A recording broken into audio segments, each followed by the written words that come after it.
Right, it's now about 10 o'clock. And so I'm going to say welcome to this webinar to launch Protect's new publication, Preventing Whistleblower Victimization, a Guide for Employers. I'm Liz Gardner and I'm Chief Executive at Protect. And this event is being recorded today.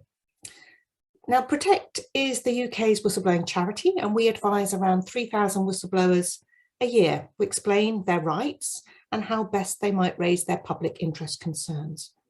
And in general, the whistleblowers we speak with who see something going wrong in their organisation, they know that the best way to put it right is to get the employer to address it because they're the ones closest to the problem. And we also work with hundreds of employers to improve whistleblowing arrangements through membership, through consultancy, through training, and with our unique whistleblowing benchmark. We've made a lot of progress in the UK over the 30 years since Protect was formed in encouraging people to speak up. But now we need to look at putting more emphasis on the actions that employers can take in response.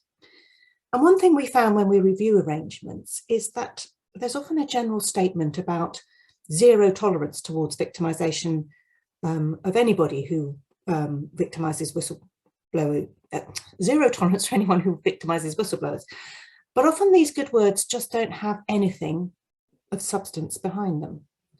And words are not enough if victimisation is still occurring. Our recent COVID research found that around 1 in 5 whistleblowers were dismissed when they raised concerns about the pandemic.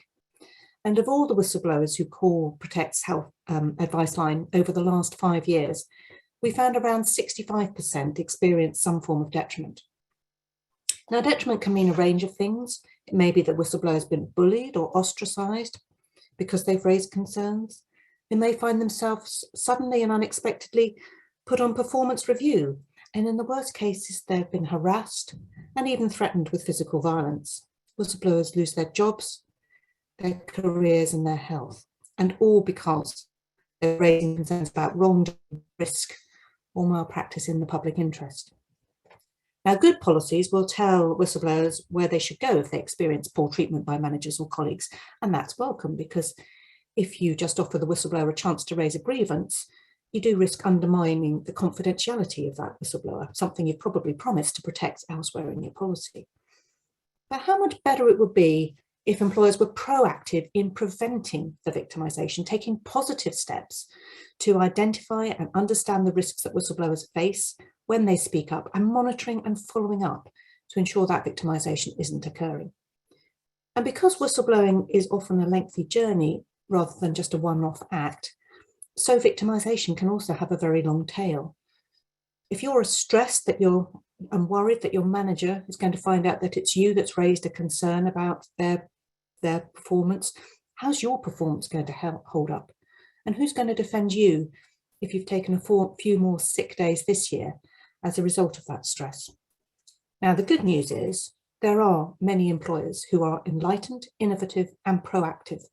And the even better news is that many of them work with us at Protect as members and as supporters. Indeed, many of our members have been asking for more detail on how do they prevent victimisation. So we gathered a number of employers together and we held a series of roundtables to share good practice. And this guide is the result. It's written with employers and for employers. And we set out a practical range of actions that you can take to ensure your organisation is cutting edge when it comes to protecting whistleblowers. Now, we don't pretend that a guide can stop all victimisation occurring, and so we're also including some ideas about how to react as an employer when it does. Our aim is to improve workplace cultures so it's safe to speak up and stop harm. And this guide should help employers better protect both individual whistleblowers, but it should also have an impact on the wider organisation. Because treating whistleblowers well will encourage others to come forward, allowing you to address concerns early and small risks before they become large ones. And we hope it will help build strong and safe workplace cultures.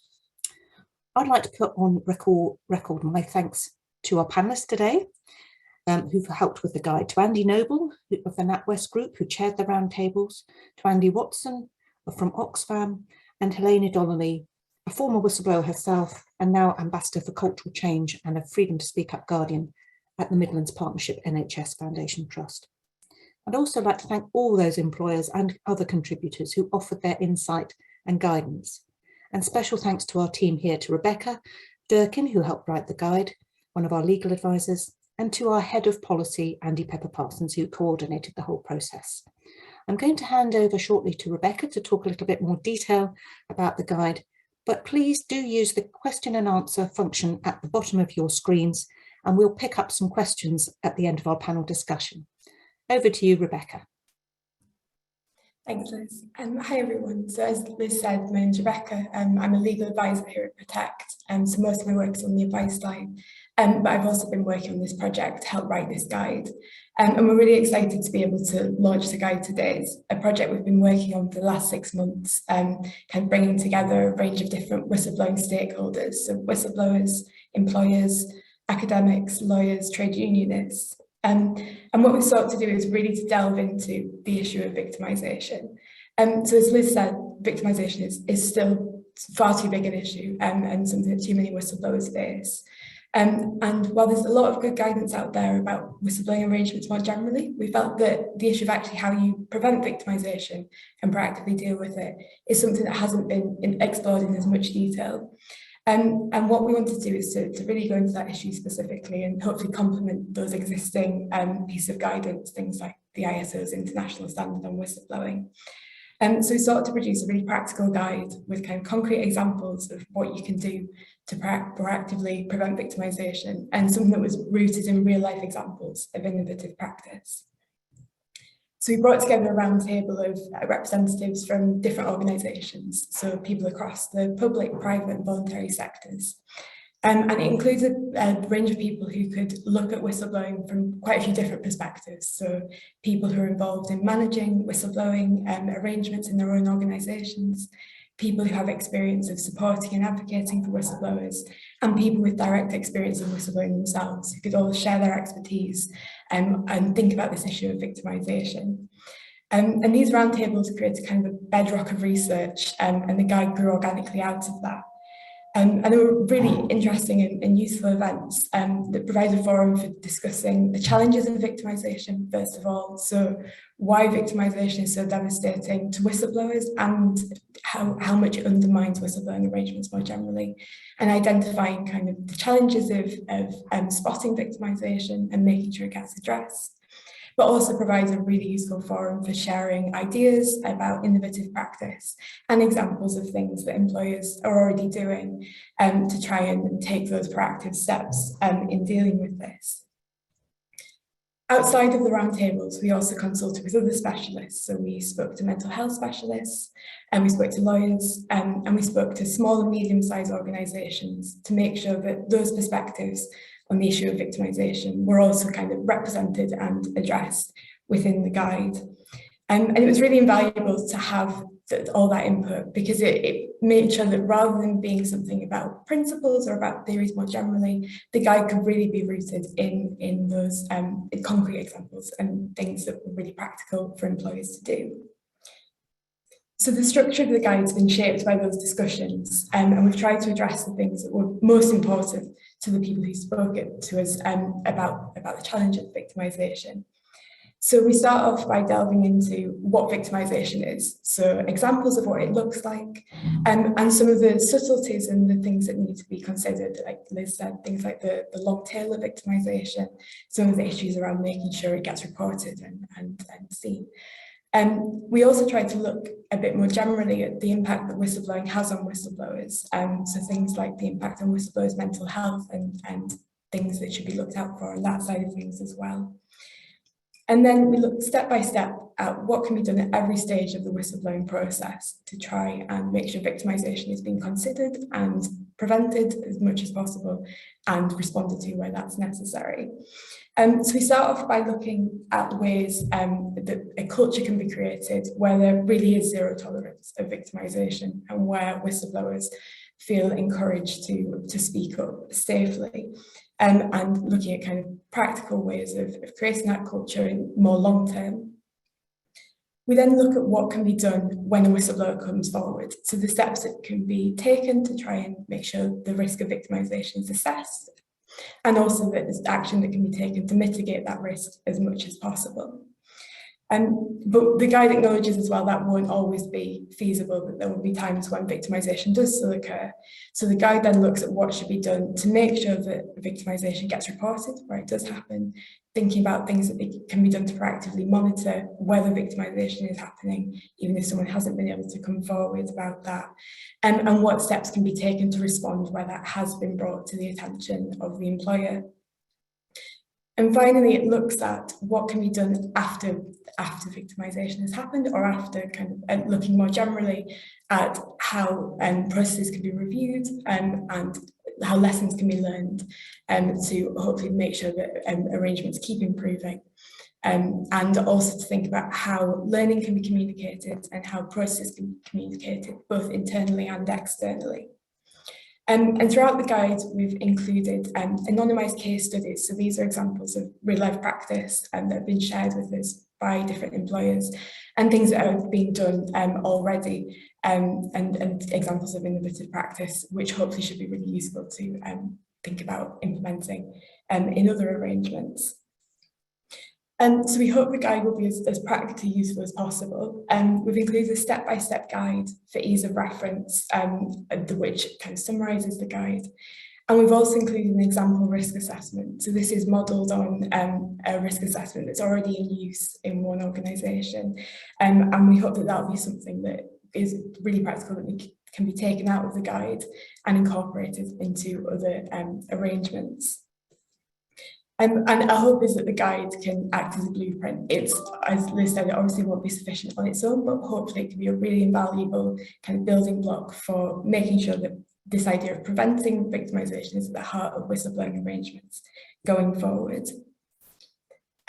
So it is now available on our website, and I think Andy has put in the chat a link where you can find it. It's currently available at a discounted rate of £99 for the next 2 weeks. And there should be more information there as well about the guide itself. But I'll pass over now to Andy to introduce the panel and to discuss this in a bit more detail.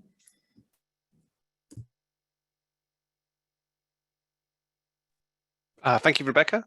So we're now going to move into the panel discussion part of today's launch. So we have three excellent speakers, Helene Donnelly, Andy Noble and Andy Watson. And here we're going to really talk about they're each going to talk for a few minutes about their involvement in the project and the guide and their own perspective on the process and the guide itself. And then we will have time at the end for questions from the audience, which again, you can use the Q&A function. So I can pick up those questions, or we can answer some of them in the chat, but we'll go from there. We'll answer as many questions as we can within the hour. So it leaves me to introduce Andy Noble, who is head of Speak Up for Natwest Banking Group and chaired the roundtables discussions with employers and other stakeholders that help really shape the guide. So I'm going to hand over to Andy, and he can talk for a few minutes. Yeah, thanks, Andy, and yeah, hello everybody. First of all, I'd just say I was really excited at the opportunity to work on this guide. So I've been running a Speak Up framework for Natwest for 6 years. So I'm well aware of the vital role whistleblowers play in identifying wrongdoing and malpractice, and also some of the issues that they face in doing that. So it was a really good opportunity for me to learn. It was interesting to explore best practices across a range of industry as well. So I'm kind of fairly well connected across the financial services industry with colleagues that do similar role to me, maybe less so in terms of other organisations. So it was really, really interesting to learn and speak to people from other organisations, other industries. And one of the things I realised is that we all face the same kind of challenges. The challenges in financial services are going to be the same in the charity sector, oil and gas, communications. It's all pretty much the same. So there was some sort of comfort taken in a way that we are all trying to solve for the same issues. So that was really interesting. And just to pick up on a point that's already been mentioned, is that it's really very easy to put statements in policies about protecting whistleblowers, zero tolerance. I mean, certainly in most policies I've ever seen, that statement is in there. But I guess that it's not that easy to actually do it. So how do you do that? How do you build confidence? How do you prevent victimisation? And it's that really that when I was looking around for my framework, trying to get best practice, there's not a great deal out there to draw from. So I think this guide really does help with that. And it's a practical guide based on a range of experiences as well. So, you know, as I say, I've been doing this for quite a while, but I've learned a lot from going through the exercises, through the debates. Some of them have been quite eye-opening, particularly hearing from, you know, people that have been whistleblowers and the experiences that they've had made me think long and hard about perhaps how we manage situations internally. So that's been really, really positive. And I think we need to accept that whilst completely unacceptable, victimisation can and does happen. This guide acknowledges that, but then helps organisations to understand, well, what is victimisation, how to try and prevent it, what to do if it happens, then how to report on it as well, and make sure people know, you know, what's going on, how effective your controls are, and that kind of thing, really. So I think this will improve a firm's approach, help provide the support whistleblowers need and deserve, build trust and confidence in the firm's frameworks for handling concerns as well. I think everybody knows it only takes one poorly managed case to damage the trust and confidence in frameworks. So you can spend a long time building that up.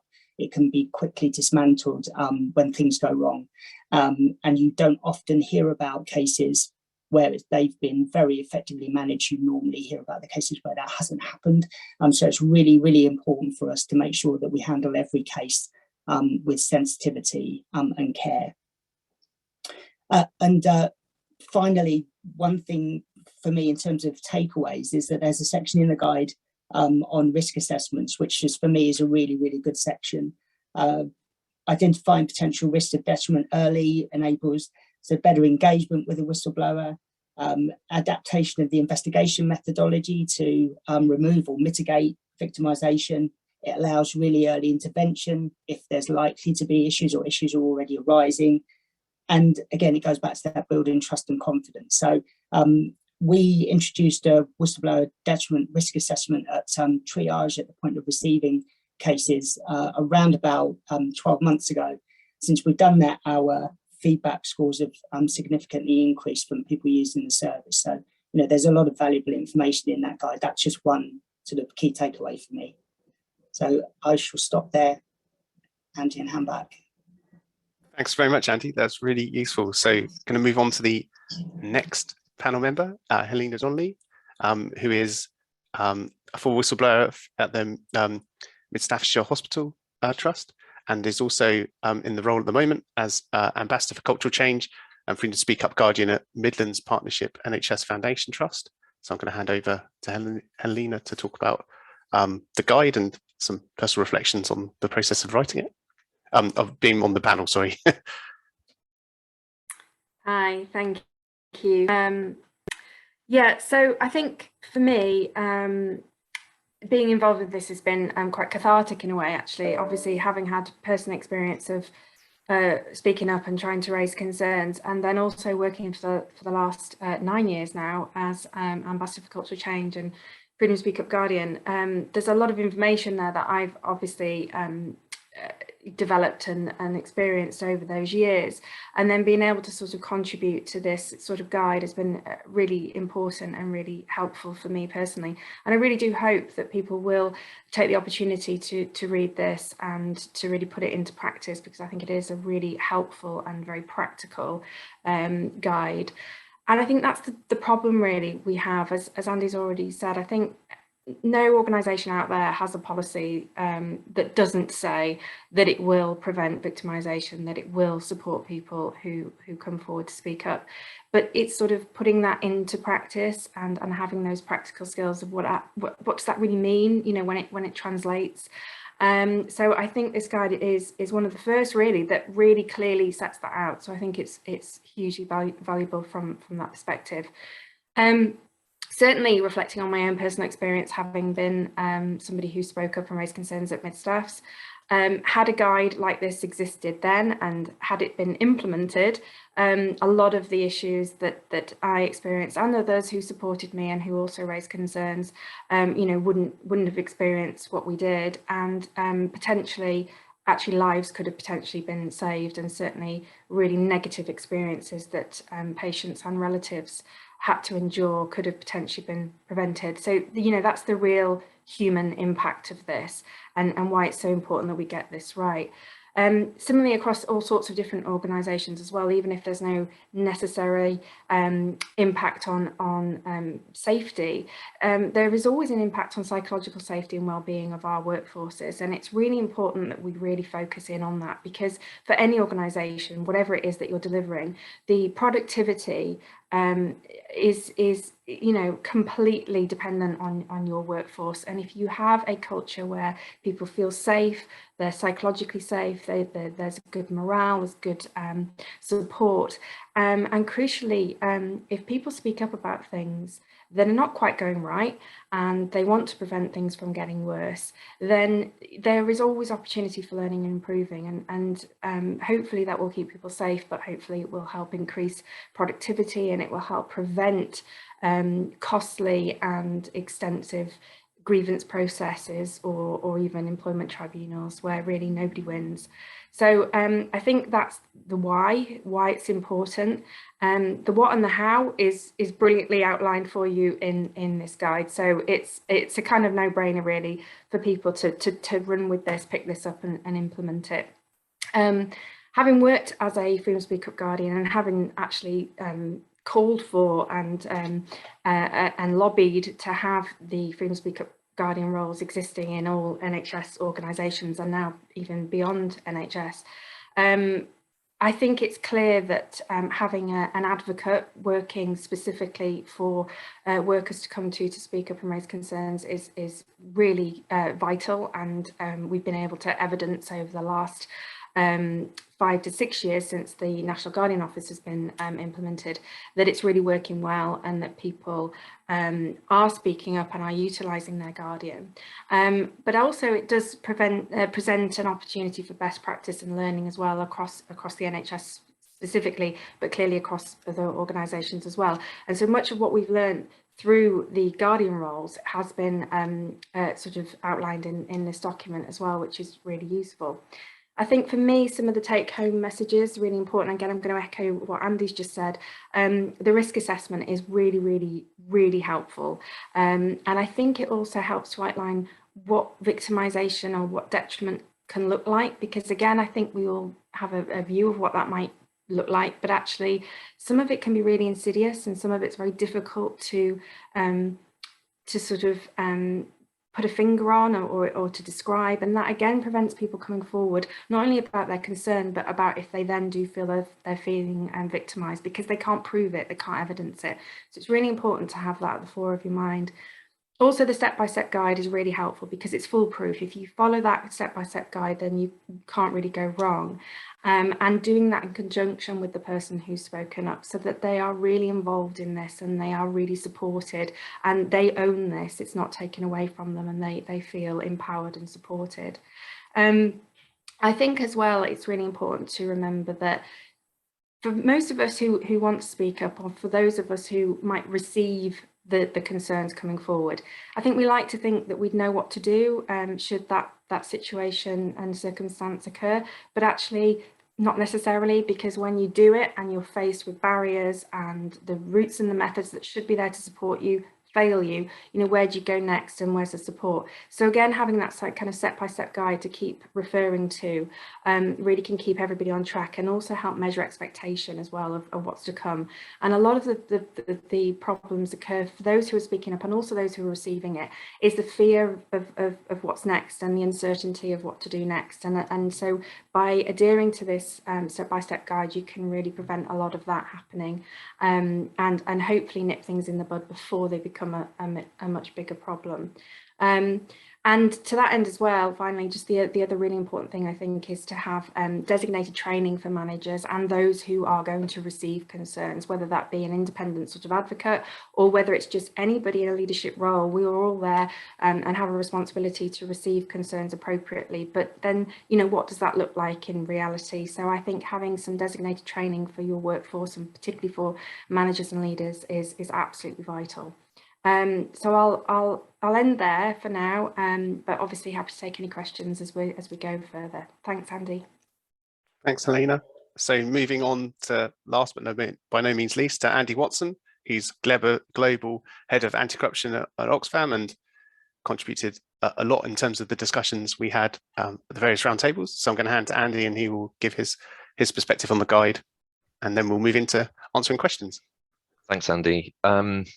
I suppose I wanted to start by saying that as whistleblowing legislation starts to catch up and get closer to where we need to be, maybe not quite yet in the UK, but certainly in Europe, there's a lot of guidance out there on the systems and the processes that organizations need to have in place and what boxes sort of need to be ticked to be legally compliant.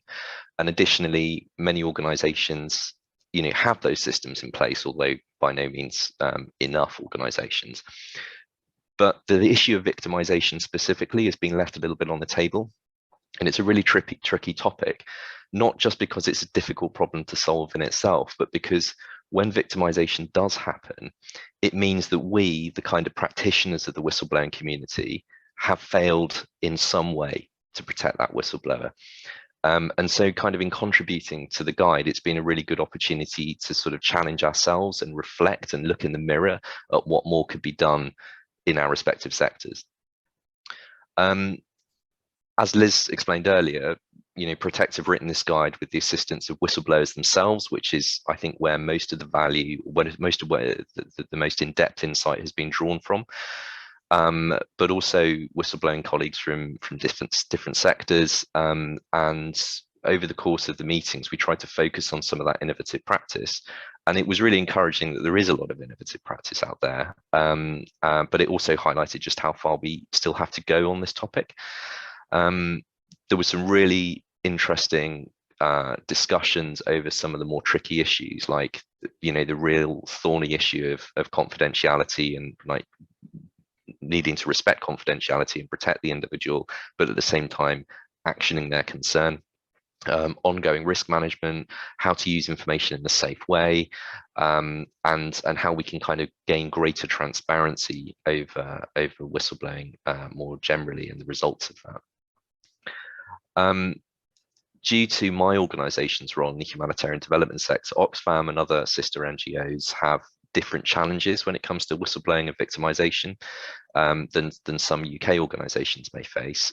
Some of the risks are exactly the same, but it's also the case that the colleagues and the people that we work with in INGO community are often from the most vulnerable, the most marginalised communities living in fragile and conflict-affected environments, which kind of adds more complexity.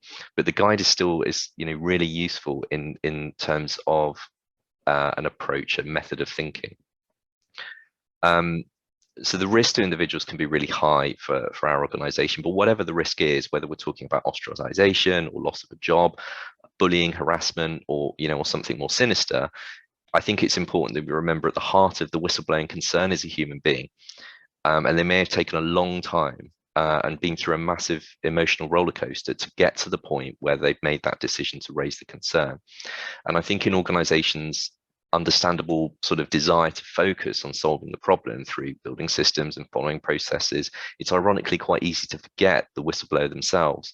And one of the real strengths of this guide is that whilst it's practically focused and it offers real solutions, it doesn't lose or doesn't fall into the trap of distracting from the human being at the center of the concern itself.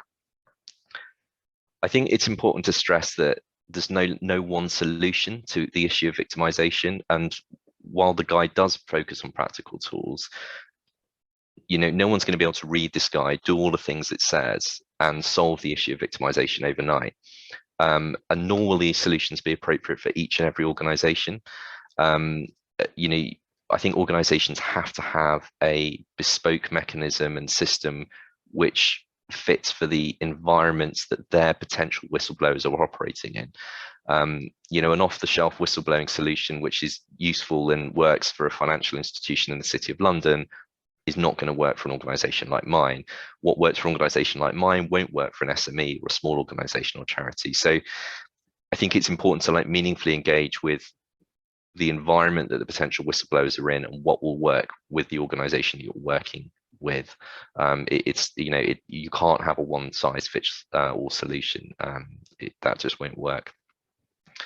I think whatever solutions you take out of the toolbox of the guide, if we as whistleblowing practitioners kind of commit ourselves to placing the human being at the center of every subsequent decision after a concern is made, then we won't go too far wrong. But it does require a constant commitment to ensure that remains the focus, or that person remains the focus, as opposed to all the other pressures which are exerted once a whistleblowing concern is raised. I think the figures around victimization are really stark. Liz said earlier, Protect have said that 65% of whistleblowers who contacted them in that period faced victimization in some way. And obviously that's only a fraction of what the true situation will be and the real impact that individuals are facing. And I just wanted to finish by stressing, I think, how important it is to fully address this issue of victimization, because it's not just about the impact on the individual, their families, their colleagues, and society more widely. Victimization undermines the very essence of whistleblowing and the prospect of future whistleblowers having the confidence to make that difficult decision to raise their hand and sort of say, enough is enough.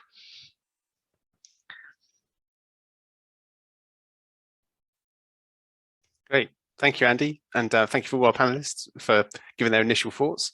I'm going to move on to answer some of the questions, and some really interesting questions have come in.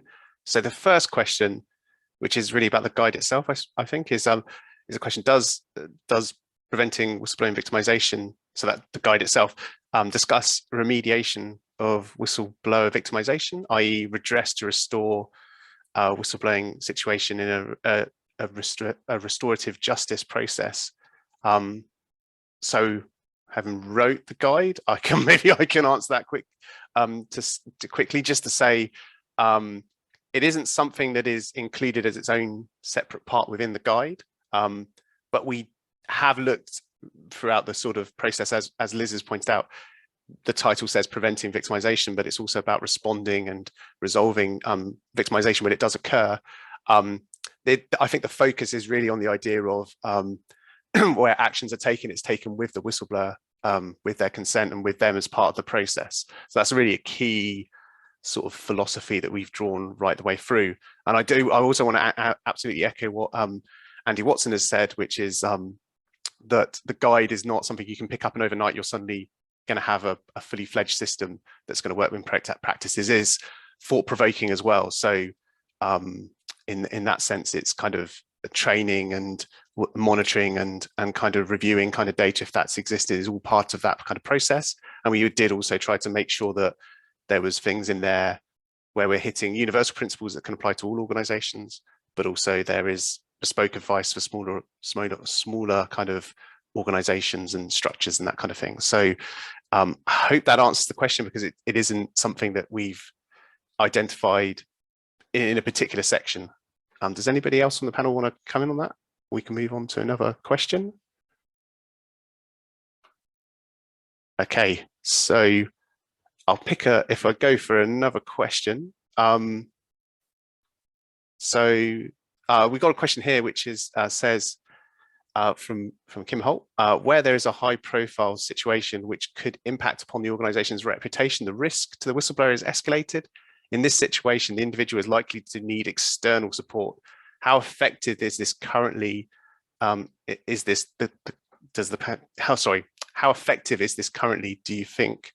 Does the panel think? So that's sort of, I can have a quick go at this question, if just to sort of put my thoughts forward, which is that, yeah, absolutely agree that risk to reputation for the organization is a key factor for whistleblowing teams and should be a consideration. But the risk of treating whistleblowing badly is also damaging to the individual and the wider whistleblowing system. So in terms of whistleblowing support, we know how hard it is to get free legal advice. It's a key point as to why the advice line exists at Protect, and we can give that kind of advice. So we can provide that kind of support at Protect through the advice line, but also organizations are much more moving into that psychological space as well, providing that kind of support, emotional support, as well as how to kind of deal with the concerns internally. And I think good organizations also acknowledge where the regulatory points kind of exist as well. But I'll throw it out to the panel to see if anybody wants to come in on that point.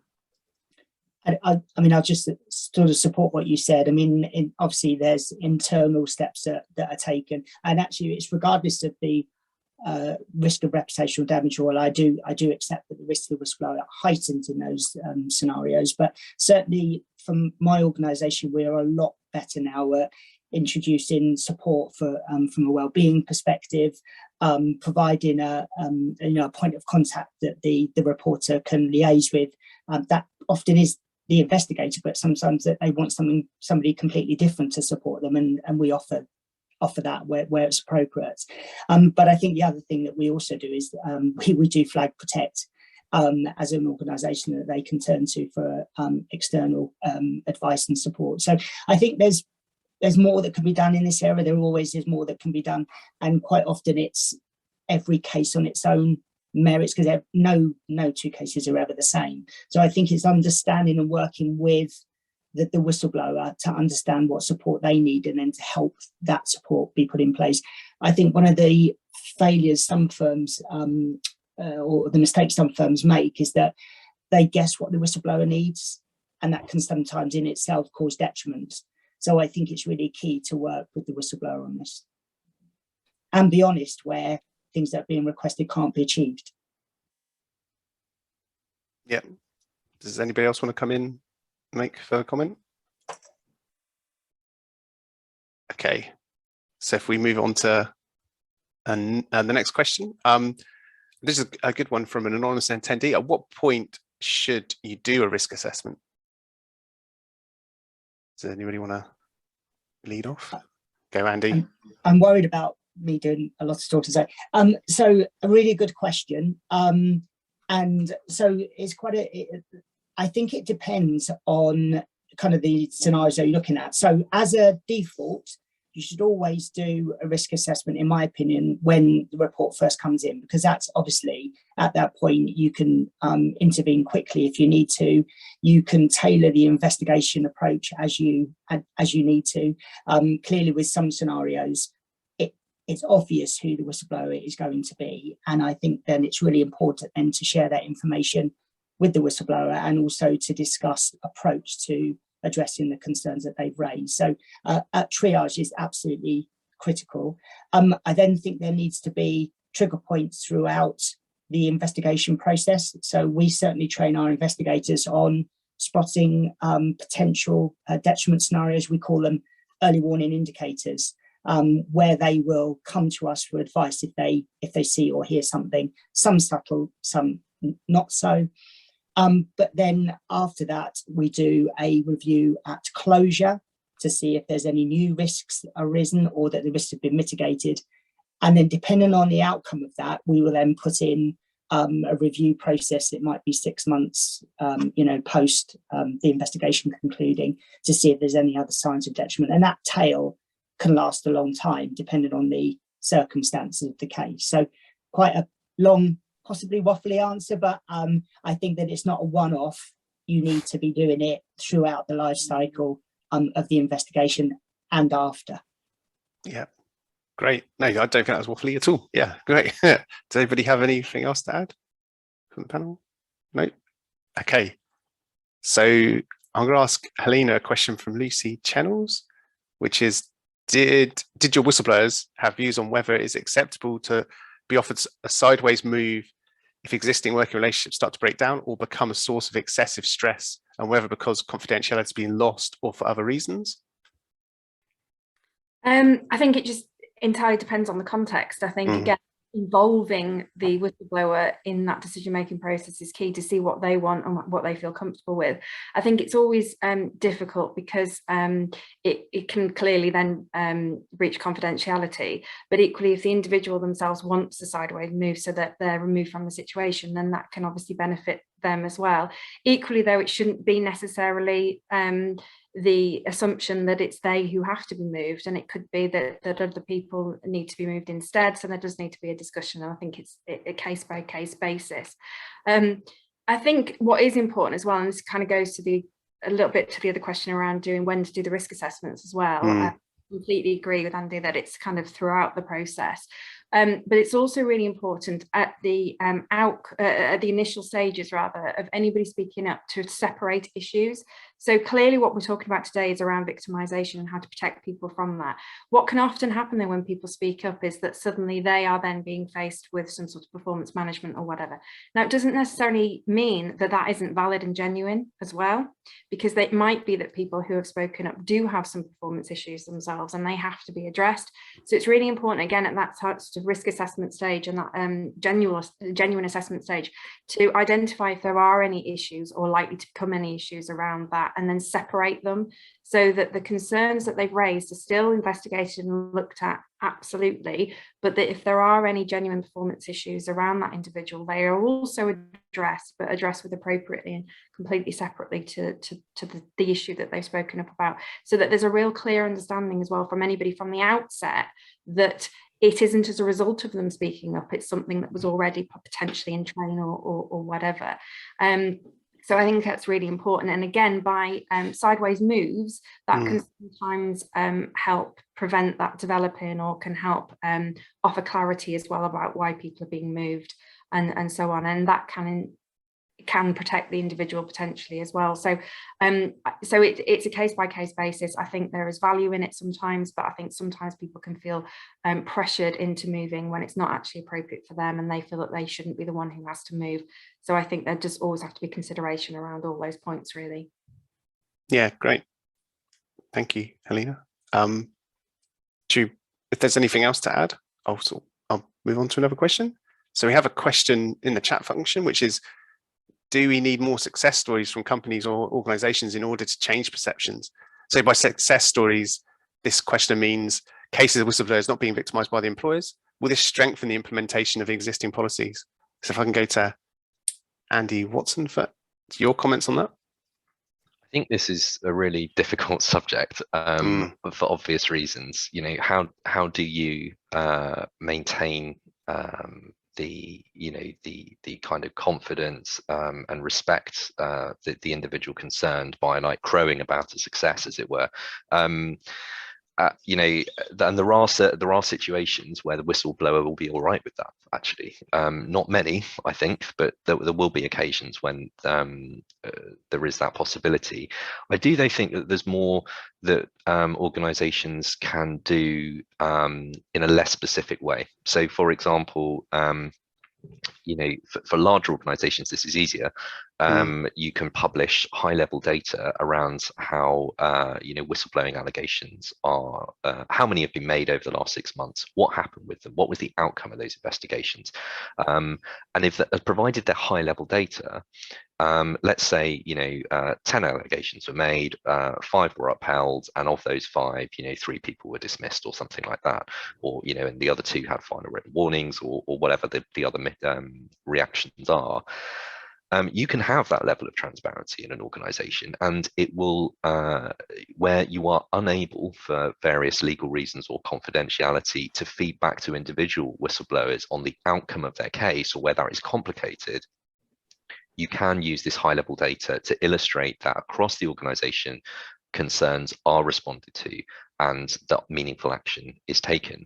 That is much more difficult in a smaller organization because there will be far fewer data points basically, and that you increase the risk of compromising individuals, or there might be an impact on the person under investigation, or the matters under investigation. But I do think that and similarly, organizations can look at publishing that externally as well. For private sector, shareholders might be very interested in that information. I think it would drive good behavior in the sectors. But similarly for any, whether it's the public sector or the third sector, there are real benefits to being able to kind of have that high level of transparency, and I would advocate that a lot in terms of pushing us forward in terms of what success really looks like and holding ourselves to account. Great. Does anybody else want to come in on that particular point? Yeah, go, Andy. I would support it's a tricky thing to do in terms of success stories, but I completely agree with what Andy's just said in terms of, certainly, for my organisation, large organisation, we share quarterly what we badge as good news stories, but where people have raised concerns, and we can share what's happened about them. And what we often find is that it generates further reports, sometimes of a similar nature, because somebody says, well, if X had done that, then I think we should call that out too, and we get more reports coming in.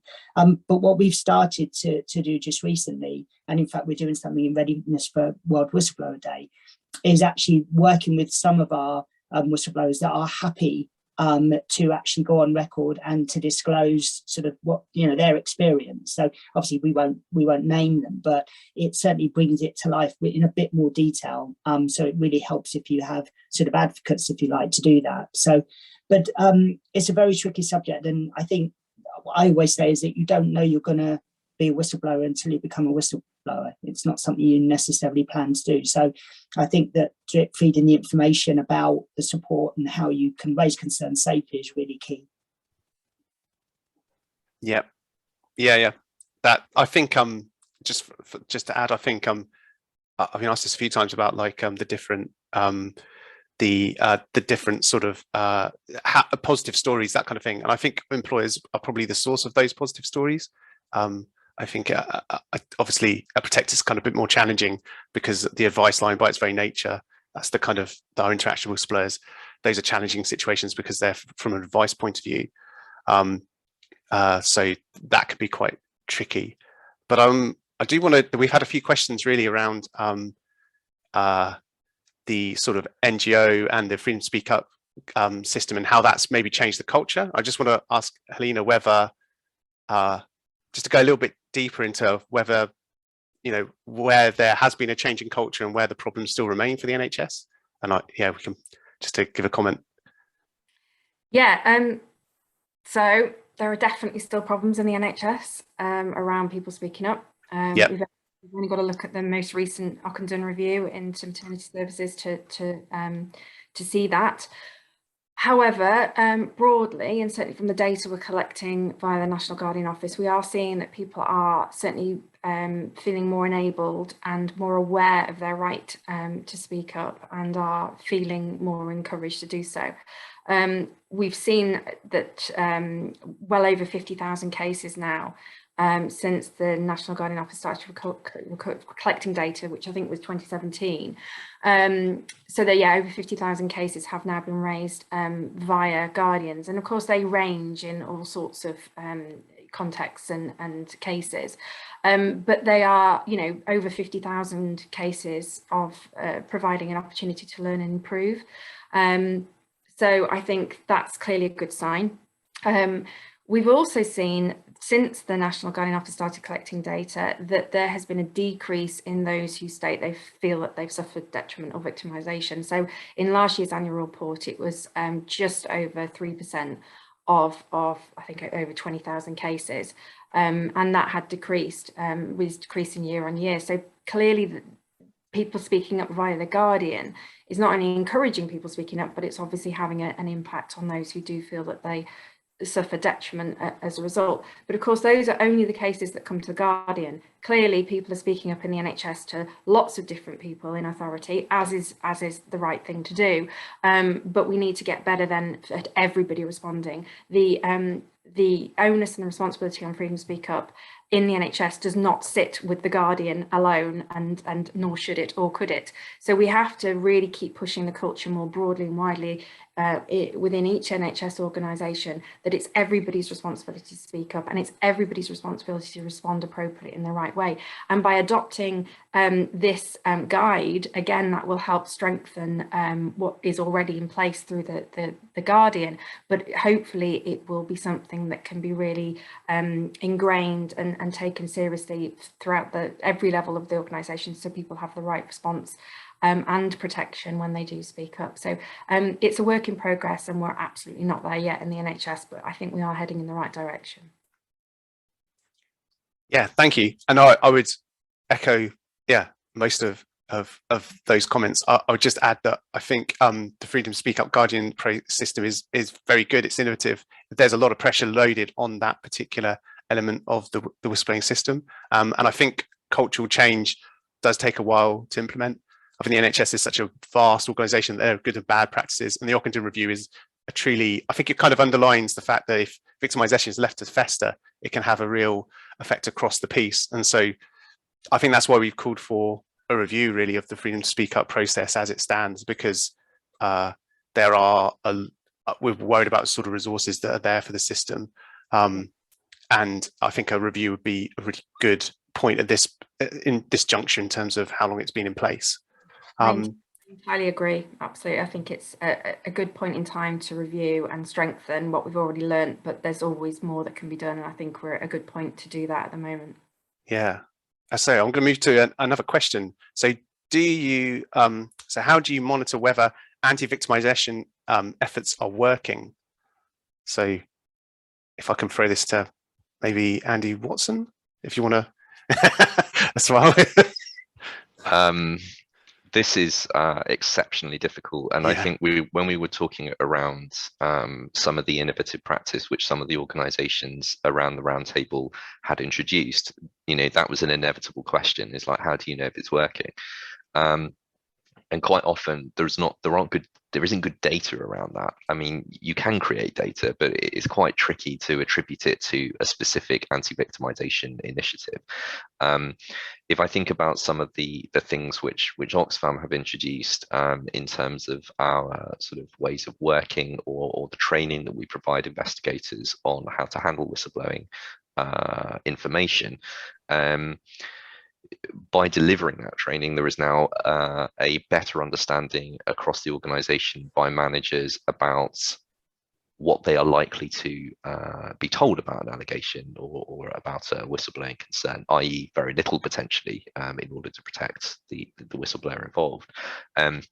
So I can't measure that, but what I can say is that managers across the organisation's understanding of how an allegation might be handled, and the fact that the whistleblower has to be at the centre of looking after them is at the centre of the concern is better understood. There are other things which can be done. I mean, surveys, staff surveys, and things like that. Not great at targeting victimisation specifically, but measures like that, getting feedback, speaking to your whistleblowers, go back a year, find out who made a complaint a year ago, what was their experience, do that kind of quality callback, if you like, without reopening the box for that whistleblower again if it's not appropriate. So those are some of the things which you can do, but as I say, it's very difficult to attribute that to a particular initiative. I don't know if Andy or Helena have sort of other suggestions. I guess I'd link it back to risk assessments, actually. So when we do the risk assessment, as I said, we do the points of a triage during the investigation post-closure. And we obviously, if you do that, you can create a profile. So has the risk diminished from when you first saw the case to when the case was closed? And we're starting to build some MI around that to say, well, is this risk assessment process effective? Has it reduced the risk of victimisation, or has it had no impact? Has it made it worse? The good news is it's reduced it. So I think that's one way to measure. And I think, just to support what you said, Andy, the other way to measure is talk to whistleblowers, because they're going to give you the direct feedback about whether or not their concerns have been handled appropriately. So I think they're two areas, but I agree it's one of the more tricky questions to answer. Yeah, I would just add, it would be remiss of me not to point out that Protect run a benchmark that that holistically looks at all of right across the piece and organisations whistleblowing arrangements, from raising concerns to the victimisation piece that we're talking about today. So that is another way of looking at the system as a whole, and that can also be independently verified. So we have data, and there's details on our website about that particular product, which can really help organisations. So shall we move on to another question? So so here we go. We got one about training, which is victimization seems to be often done by colleagues or line managers. Should you train the whole workforce? I think, Helene, you covered that slightly, but it was like I remember you saying this was a real theme you wanted in the guide. So I thought you could maybe talk about.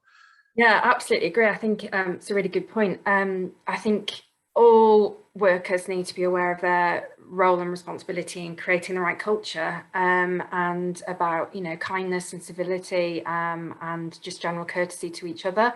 And I think if we adhere to that, then a lot of this wouldn't happen in the first place. So I think some general support and training for the whole workforce on, you know, what's expected and what's appropriate and what isn't, is vital.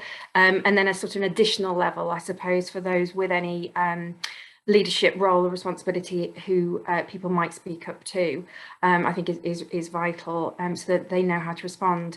It's interesting as well, when I was talking earlier around the culture change of the NHS, I think Bernie's put in the chat around the fact that we know that usually when people approach a Freedom Speak Up Guardian, they've actually already spoken up to various other people along the way, and certainly the Guardian isn't the first person to hear their concern. And I think that speaks to the fact that they don't feel that they're being listened to, or they are not having the appropriate response in the first place. So I've always advocated, way back when I was first lobbying to have these roles in existence, almost talking myself out of a role and out of a job, because really we shouldn't need guardians and we shouldn't need independent advocates, because managers and leaders should respond in the right way in the first place, and it should be just business as usual for people to speak up early on when they see things that are not quite right. But we know, sadly, that's not the case at the moment, and we do obviously need additional advocates and support for people. But I do think that training across the workforce, and particularly for those with management responsibility, on how to respond, on what it really looks like. You know, we talk about it, but what does that really look and feel like? There are lots of places that you can get training on, and obviously Protect provide advice and training. People like me who provide consultancy work and could come in and help and offer training and advice and support. So I think it's a real investment for people to look at doing that. I think it's vital. Thank you. Does anybody else want to come in on that question? Otherwise, we're moving to the end of the session, so I'll pick one more question. And I think I just wanted to ask about, and it's quite a difficult question in some ways. It's like the role of senior managers. So things can be really difficult for whistleblowers. If someone high up is not happy about the whistleblowing, how do you ensure that senior managers, not just HR compliance teams, also take victimization seriously? So this is the tone from the top question, really, that we can end on. Andy, do you want to? You've unmuted yourself, so do you want to come in? Andy Noble, sorry. Well, I was just it's probably an easier one for me to answer potentially from a financial services perspective, because, you know, within the regulations there is a requirement for certain firms of certain sizes to have a whistleblower champion that is in a very senior position. So so that really helps, because you've got somebody sitting, generally speaking, on the board, a non-executive director, who is responsible and accountable for overseeing the operation of the effectiveness of the whistleblowing arrangements. And for me, that is fantastic sort of air cover. So if I see any issues or concerns coming out, then I have a direct line into that person, but also then sets the tone at a board level, through executive level. And I'm really pleased to say that from a cultural perspective, you know, the senior execs that I work with are completely on board with what we're trying to achieve. They see the value of concerns being raised and you know, to help reduce risk in their organisation. So I think having somebody very senior supporting this programme is really essential. Yeah. does anybody else want to come in on that point? Further comments? Because I'll just say that the guide, I think, has a case study in it from a whistleblower where the tone was not set really, where the chief executive kind of signaled their unhappiness with the whistleblower coming forward and raising the concerns, and that set the tone in terms of that person's interactions with all of the other managers. And so you have the flip side. We have obviously ways of setting that tone and why it's really important, but also a case study from a whistleblower where it really didn't go well and it kind of set the wrong kind of message and tone, to the point where I think a non-executive director was really not keen to speak to the whistleblower because of that interaction with the chief executive. So that tone from the top is really key. Okay, so we are at 11 o'clock, I think, according to my little clock on my computer. So thank you everybody thank you for my panelists for doing all the heavy lifting, frankly, in this session. Thank you to Liz and Rebecca for their earlier parts. And thank you all for attending this session. There's details in the chat about how to obtain the guide. It's on our website. We'll be tweeting it out and etc. today. So yeah, just leaves me to say thank you and goodbye. Thanks.